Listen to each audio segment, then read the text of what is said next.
Welcome back again to Havana Media. My name is Boniface Owino, and as usual, I'm going to be your host for today. Now, sometimes I normally wonder, and I keep on asking you this question, that what kind of president or which country are we in? When the president keeps on lying to us, like today he's saying this, when we go to confirm, now we find that the things that he's saying are different from what we expect.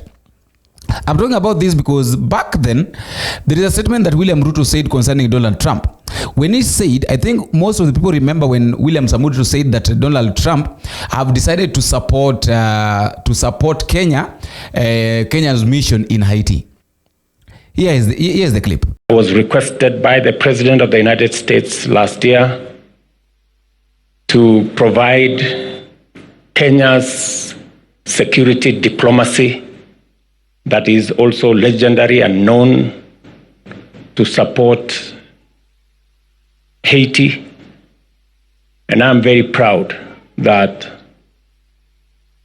even President Trump, with the new administration, supports Kenya's mission in Haiti to help the men, women, children of that nation to experience peace and stability, and so that they too can do what other nations do.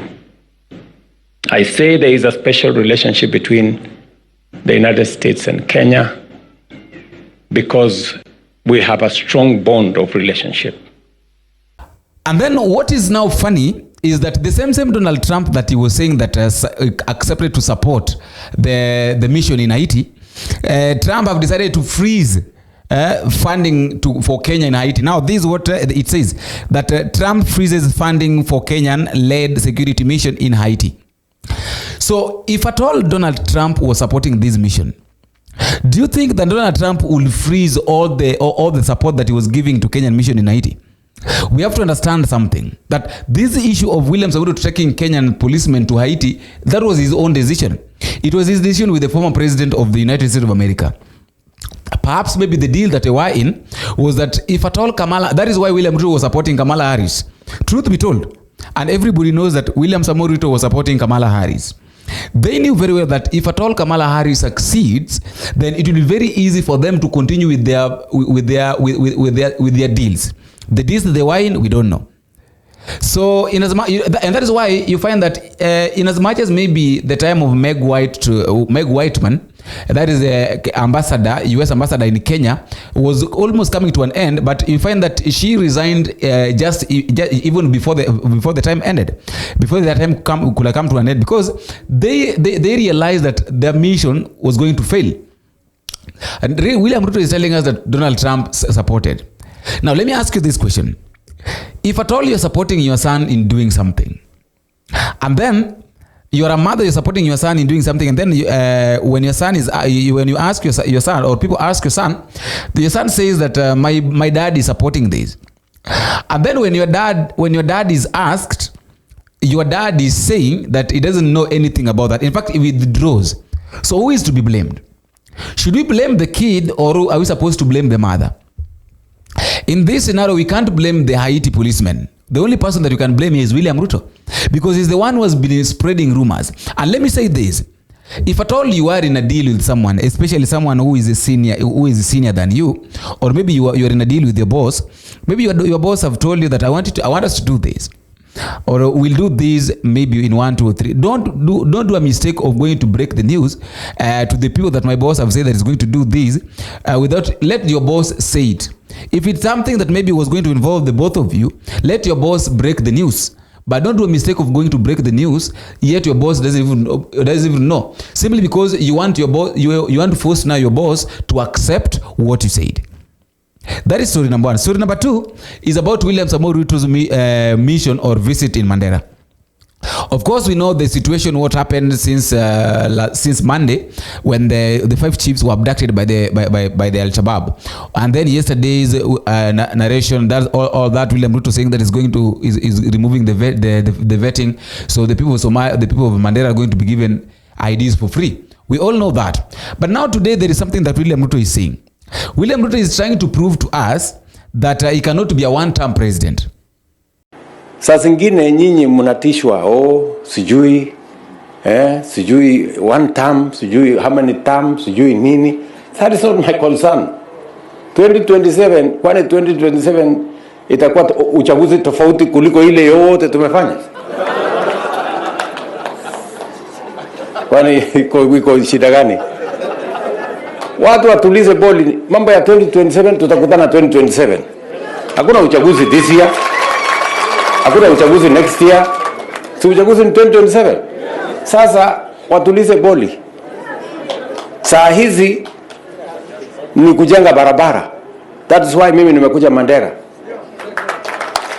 Kuweka stima kwa manyumba, kupanga mambo ya maji, kupanga watoto wetu wasome, to implement UHC. Hiyo ndio kazi mimi niko naye for now. You know? Tunaelewana? Hiyo ndio kazi mimi niko naye for now. And I promise you, hii kazi nitafanya. Hii nitafanya. Hii ya kubadilisha hii Kenya, I will do it. Yes. Kwa mapenzi ya Mungu, I will do it. Kwa sababu siwezi kukubali vitisho ati sijui 2027, sijui mambo ya kura. Sasa mimi niwaulize nyinyi watu wa Mandera. Mimi nimekuwa mjumbe miaka 15. Mimi nimekuwa naibu ya rais miaka 10. Ndio huyu mimi ni rais. Miaka itakuwa 5. Sasa mtu atanitisha na kitu gani? Ati nisikue nini? What is it that I have not become? Tunaelewana? So hii mambo yako sijui nini. Na kwanza hata shida ya wale wananitisha ni mtu ambaye hajawahi kuwa rais, ajui hata vile ya kukuwa rais inakuanga namna gani. Sasa wewe. So William Ruto is trying to tell us that he can never be a one-term president. Why? Because he was an MP for 15 years. After being an MP, he went and became the deputy president for 2 years, for 2 terms. That is 10 years. So after becoming the deputy president for 10 years, now he's the president, and he's even assuring us, asking us that, so which position have I not been in? I've been an MP, I've been a deputy president, now I'm a president. So which position? You can't threaten me with being a one-term president.